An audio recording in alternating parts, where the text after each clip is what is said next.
বিজ্ঞানীরা, চিকিৎসা বিজ্ঞানীরা বলছেন মায়ের দুধ সন্তানের খাদ্যের, মায়ের দুধের চাইতে কোনো বিকল্প কিছুই নাই। সন্তান পৃথিবীতে এলে মায়ের প্রথম দুধটা, গ্রামে গঞ্জে অশিক্ষিত এলাকায় প্রথম দুধটা ফেলে দেয়, এটাকে মনে করে এটা খারাপ, এটা খাওয়াতে নাই, তাহলে ধনুষ্টঙ্কার হবে, হাবিজাবি কথা বলে। আল্লাহ দুধ বানাইছে বাচ্চার ধনুষ্টঙ্কার হওয়ার জন্য। মায়ের ওই প্রথম দুধটা হচ্ছে সন্তানের জন্য সমস্ত রোগের প্রতিষেধক। সে ছিল পেটের ভিতরে একটা কাভারের মধ্যে, ওখানে কোনো জার্ম ছিল না, কোন রোগ জীবাণু ছিল না। ও পৃথিবীতে এসেছে যেখানে অক্সিজেনের ভেতরে জার্ম রয়েছে, বাতাসের ভিতরে জার্ম রয়েছে, যার পরিবেশটা খারাপ হয়ে আছে, মানুষের শ্বাস প্রশ্বাসে নিঃশ্বাসে হাজারো রোগ জীবাণু ঘুরছে, এই রকমের একটা পৃথিবীতে এসেছে। আসার পরে কচি স্বাস্থ্য, কচি শরীর, কচি হার্ট, কচি লাংস, সেটাকে প্রতিরোধ করবে কি করে? সেজন্য আল্লাহ পাক মায়ের দুধের ভিতরে সমস্ত রোগের প্রতিষেধক দিয়ে দিয়েছেন। সুবহানাল্লাহ। আজকের বিজ্ঞানীরা তা স্বীকার করেছেন। অনেক মা তার সন্তানকে দুধ দেন না, নিজের শরীর স্বাস্থ্য ভালো রাখার চিন্তা করে বাচ্চাকে দুধ খাওয়ান না। এটা অত্যন্ত নির্মম কাজ। বাচ্চাকে দুধ খাওয়ালে বাচ্চার সাথে মায়ের মহব্বত বাড়ে। ইউরোপে, আমেরিকায় মাকে মা বলে ডাকে না, বাপকে শ্রদ্ধা করে না, সম্মান করে না। তার কারণ সেখানে মায়েরা তার সন্তানদেরকে কোলে নেয় না, সন্তানদেরকে ফিডার খাওয়ায়। আর আমি নিজের চোখে দেখেছি মায়েরা ইউরোপে, আমেরিকায় যখন শপিং এ আসে, তখন রাস্তায় যখন আসে, তখন ওই পুশ চেয়ার গুলিতে বাচ্চাকে শোয়াইয়া বাচ্চা এভাবে পুশ চেয়ারে করে ঠেলে নিয়ে যায়, আর কুত্তার বাচ্চাগুলি কোলে করে ঘুরে বেড়ায়। কুত্তার বাচ্চা কোলে নেয়, নিজের বাচ্চা পুশ চেয়ারে করে ঠেলে। সেই জন্য মায়ের প্রতি সন্তানের মহব্বত হয় না, সন্তানেরও মায়ের প্রতি কোনো শ্রদ্ধা জাগে না। আল্লাহর কি ব্যবস্থা! মায়ের কলিজার মধ্যে মহব্বত পয়দা করে দিয়েছেন আল্লাহ পাক। মায়ের বুকের দুধের ভিতরে আল্লাহ রাব্বুল আলামিন, আল্লাহ পাক বলছেন, আমি মানুষ সৃষ্টি করেছি আর তার সমস্ত প্রয়োজন মিটিয়েছি, তার খাবারের সব প্রয়োজন মিটিয়ে দিয়েছি। দুধটাকে ঘন করি নাই হজম করতে পারবে না বলে, ওই দুধটা সামান্য পাতলা করে দিয়েছি, ওর ভিতরে সামান্য মিষ্টি দিয়েছি। দুধের বোটার ভিতরে একটা ছিদ্র দিলে, চোষা মারলে পরে অনেকগুলি দুধ বেরিয়ে এসে গলাটা আটকে যেত, তোমার কচি কণ্ঠ গলা আটকে যেত, শ্বাস করতে পারতে না। এজন্য মায়ের স্তনের বোটার ভিতরে সূক্ষ্ম সূক্ষ্ম 32টা ছিদ্র করে আস্তে করে দুধ বার করে তোমার জীবন আমি বাঁচাইছি। খলাকাল ইনসান, মানুষ সৃষ্টি করেছি আমি আল্লাহ পাক। সুতরাং যে আল্লাহ পাক এ মানুষ সৃষ্টি করলেন আর মায়ের কলিজার ভিতরে মোহব্বত পয়দা করে দিলেন, সে আল্লাহ পাক বলছেন, খবরদার ওই মাকেও যেন আবার ভুলে যেও না। মাকে সম্মান করে করো, মা বাপকে মোহব্বত করো, তাদেরকে শ্রদ্ধা করো। বউ পাইয়া, সুন্দরী স্ত্রী পেয়ে মায়ের কথা ভুলে যেও না। অনেক সাহেব আছে মায়ের কথা ভুলে যায়, স্ত্রীর কথা অনুযায়ী মায়ের উপর অত্যাচার করে, এরকমও বহুত আছে। আল্লাহ পাক বলছেন, শোনো, وَقَضَى رَبُّكَ أَلَّا تَعْبُدُوا إِلَّا إِيَّاهُ وَبِالْوَالِدَيْنِ إِحْسَانًا। তোমার প্রভুর পক্ষ থেকে ফয়সালা হয়েছে, চূড়ান্ত সিদ্ধান্ত হয়ে গিয়েছে, আমি আল্লাহর ইবাদতের পর তোমার মা বাপের ইহসান করবে, খেদমত করবে, তাদের জন্য উপকার করবে, তাদেরকে ভালোবাসবে। আল্লাহ রাব্বুল আলামিন বলেন, মা বাবার সঙ্গে কেমনে কথা বলবে, তাদের সাথে কিভাবে আচরণ করবে, আল্লাহ তাও শিখিয়ে দিয়েছেন।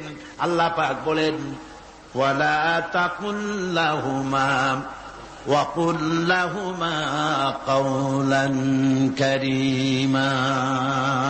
মা বাবার সাথে সম্মানজনক কথা বলো। ওয়াকুল লাহুমা কাওলান কারীমা, সম্মানজনক কথা বলো। মাথায় ঝাঁকি দিয়ে রাগ করে চোখ মোটা করে কথা বলো না। তুমি সন্তান, তোমার জন্য সবচাইতে বড় পীর তোমার আব্বা, তোমার আম্মা, ঠিক কিনা কর? ছেলের জন্য, মেয়ের জন্য, সন্তানের জন্য সবচাইতে বড় পীর কে? বাপ মা। এটা ভালো করে মনে রাখতে হবে। আপনার মওলানা সাহেবদের দোয়া, পীর সাহেবদের দোয়া কবুল হতেও পারে, নাও হতে পারে, 50-50 সম্ভাবনাও আছে, আবার সম্ভাবনা নাই। কিন্তু মা বাবের দোয়া কবুল হবে 100% সিউরিটি রয়েছে। রাসূলুল্লাহ বলেছেন 3 জনের দোয়া কবুল হবে, মুস্তাজাবুদ দাওয়াত। কয়জনের দোয়া কবুল হবে? আল্লাহ রাব্বুল আলামিনের হাবিব বলেন 3 জনের দোয়া কবুল হবে আল্লাহর দরবারে। তার মধ্যে একজন হলেন মাজলুম ব্যক্তি, যে ব্যক্তি অত্যাচারিত, যে ব্যক্তি মুসাফির, প্রবাসী, তার দোয়া কবুল হবে। আর মা বাপ যদি সন্তানের জন্য দোয়া করে, ওই দোয়া আল্লাহ রাব্বুল আলামিনের দরবারে মঞ্জুর হয়ে যায়। আল্লাহ রাব্বুল আলামিন মা বাপ সম্পর্কে বলেন, মা বাবের জন্য আমার কাছে দোয়া করবি বান্দারা, আমার কাছে দোয়া করবি। দোয়াটা আল্লাহ পাক শিখাচ্ছেন, রব্বিরহামহুমা কামা রব্বায়ানি সগীরা। পড়েন সবাই, রব্বিরহামহুমা কামা রব্বায়ানি সগীরা। একটু জিকির করেন, লা ইলাহা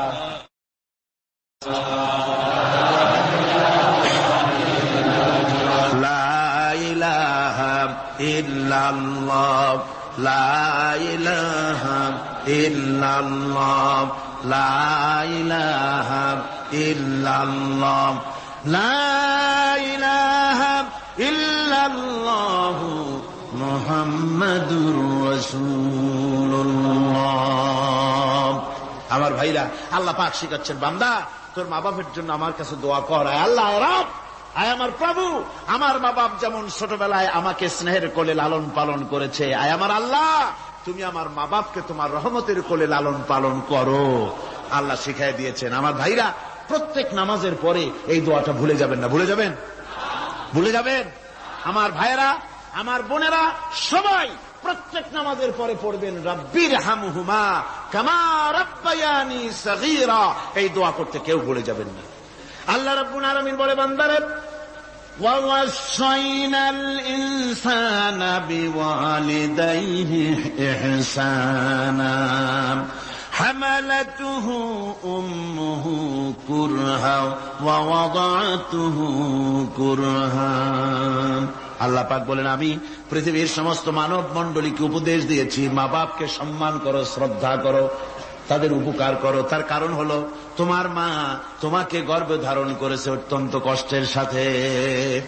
আল্লাহ বলতেছেন, মা তোমাকে গর্ভ ধারণ করেছে অত্যন্ত কষ্টের সাথে, এরপরে তোমাকে ডেলিভারি করেছেন অত্যন্ত কষ্টের সাথে, তোমাকে ডেলিভারি করেছেন।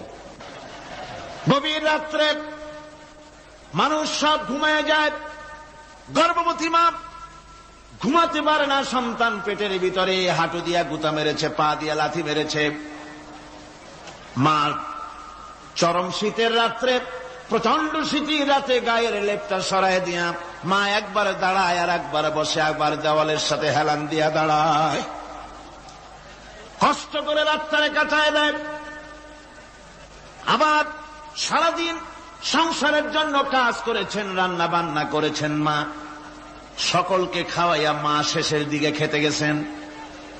যখন নিজে খেতে গেলেন, খাবারের ক্ষুধাত নিয়ে, পেট ক্ষুধা নিয়ে খেতে বসেছেন, পেটের ভিতরে সন্তান লাথি মেরেছে, পেটের মধ্যে ঘুষা মেরেছে, হাঁটু দিয়া গুতা মেরেছে, ভরা পেটে, পেটের ভিতরে সন্তান গুতা মারলো হাঁটু দিয়া, মাথা দিয়া। মা ক্ষুধা রয়েছে, পেটে খেতে পারলেন না, বেদনা শুরু হয়েছে। খাবারের থালাটা ঠেলে দিয়ে মা দাঁড়ালেন, বসলেন, চোখের পানি ফেললেন।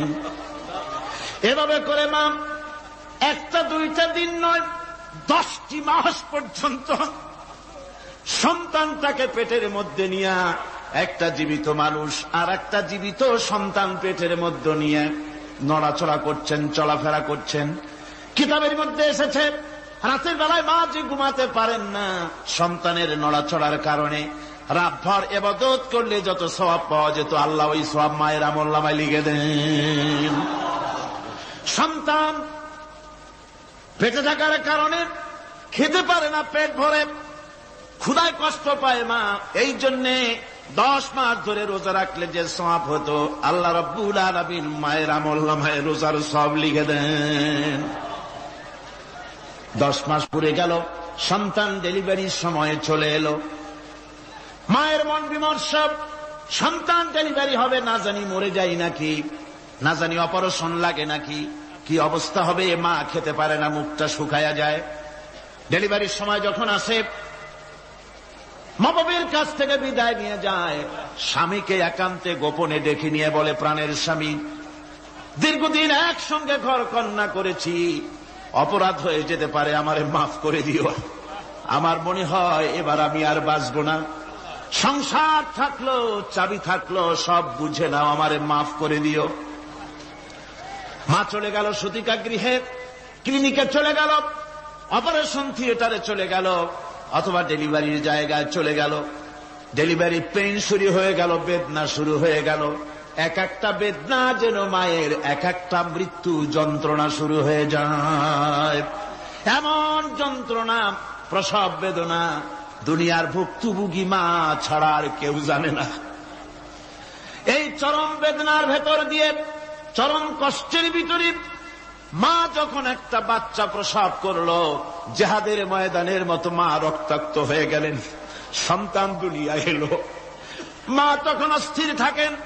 এত বড় বিরাট কষ্টের ভিতরে আল্লাহ রাব্বুল আলামিন বলেন, সন্তান যখন ডেলিভারি হয়ে গেল, মায়ের মনের ভিতরে আমি তখন এই ফিলিংস, এই টেন্ডেন্সি জাগ্রত করে দিই, দেখ কি হয়েছে। মা তখন দেখতে চায় কি হয়েছে। মায়ের সামনে যখন এত কষ্টের, হৃদয় বিংড়ানো, কলিজার 32টি নাড়ি ছেঁড়া যন্ত্রণার সন্তান যখন মায়ের চোখের সামনে আসে, আল্লাহ পাক বলেন, মা যখন তার ছেলের মুখের দিকে তাকায়, মেয়ের মুখের দিকে তাকায়, আল্লাহ বলেন 10 মাসের পেটে ধরা কষ্ট আর ডেলিভারির সব কষ্ট মায়ের মন থেকে মুছে ফেলে দেই। আল্লাহ রাব্বুল আলামিন বলেন, খবরদার দুনিয়ার মানুষ, এমন মায়ের সাথে নাফরমানি করবি না, এ মায়ের সাথে নাফরমানি করবি না, মাকে সম্মান করবি, মার কাছে দোয়া চাবি। দুনিয়ায় যদি সম্মান চাও, রিজেক্ট চাও, মায়ের পায়ে ধরে কাঁদো। মায়ের জাতি অনেক সম্মান তার। রাসূল করিম সাল্লাল্লাহু আলাইহি সাল্লামকে প্রশ্ন করা হয়েছে, হুজুর খেদমত করবো কার? হুজুর কয় মায়ের। তারপরে কার? হুজুর কয় মায়ের।